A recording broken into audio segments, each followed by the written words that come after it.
జై శ్రీరామ్. వివాహ చక్రము 3వ భాగము.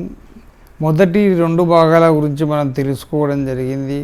మొదటి భాగము దంపతులకు హాని, తర్వాత 3 నక్షత్రాలలో పెళ్లి చేస్తే దంపతులకు విశేషమైనటువంటి శుభ ఫలితాలు జరుగుతాయి. ఇప్పుడు 3వ భాగంలో దంపతులకు 7, 8, 9 అంటే అమావాస్య నుంచి 7వ నక్షత్రము, 8వ నక్షత్రము, 9వ నక్షత్రం, ఈ 3 నక్షత్రాలల్లో వివాహము చేస్తే ఆ టైంలో వివాహ పురుషుడు ఆగ్నేయ భాగంలో ఉంటాడు. వివాహ పురుషుడు ఆగ్నేయ దిశ లోపల ఉంటాడు కాబట్టి దంపతుల వంశనాశనం అనేది జరుగుతుంది. అంటే వివాహ పురుషుడు అగ్నిస్థానంలో ఆగ్నేయంలో ఉన్నది కాబట్టి వంశనాశనం అంటే పుత్రనాశనం జరుగుతుంది. అంటే అది ఎంత డేంజరు.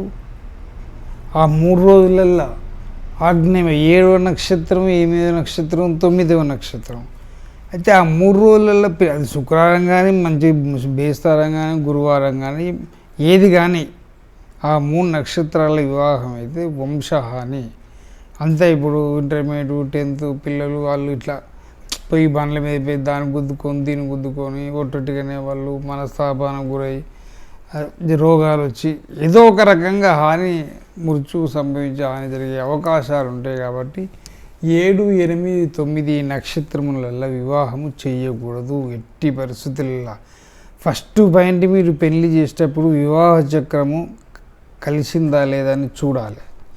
కలుస్తేనే పెళ్లి చేయండి, తొందరపడి చేయకండి. ఇది పండితులకు, సిద్ధాంతులకు, పూజారులకు తెలుసు.